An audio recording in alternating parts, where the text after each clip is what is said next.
నువ్వు మోసపోని గ్యారెంటీ ఏంటి? నువ్వు 20 లక్షలు కట్నం తీసుకొని పెళ్లి చేసుకున్నావు, నిన్ను పరలోకం చేర్చుకుంటాడు యేసు ప్రభు? ఇంపాసిబుల్. తీసుకునే ప్రసక్తే లేదు. నెవర్.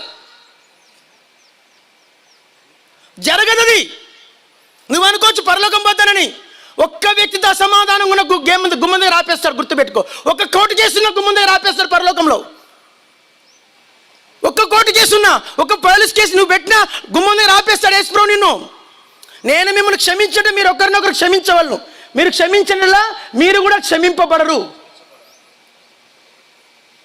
లేదు, నెవర్. వట్టి పరలోక మీటింగ్లు పెట్టారు కదా, డేరా కింద కూర్చుందాం, పోనీలో పోదాం, ఇన్ని మాట్లాడిందాం అనుకున్నంత మాత్రాన పరలోకం పోవు.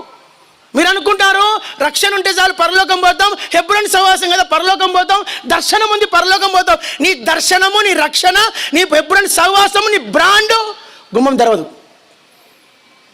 నువ్వు సొసైటీలో ఉన్నా పోవు, ట్రస్ట్లో ఉన్నా పోవు. నువ్వు అనుకుంటున్నావు పోతానని, నువ్వు అనుకుంటున్నావు,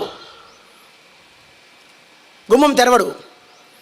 మీరెవరో నేను ఎన్నడూ ఎరగను, తప్పు చెప్పకూడదు. మీరెవరో నేను అట్లా కాదు ప్రభా, గొలుసు ప్రార్థన చేసినా కదా ప్రభా, మరి 20 లక్షలు కట్నం తీసుకుంది.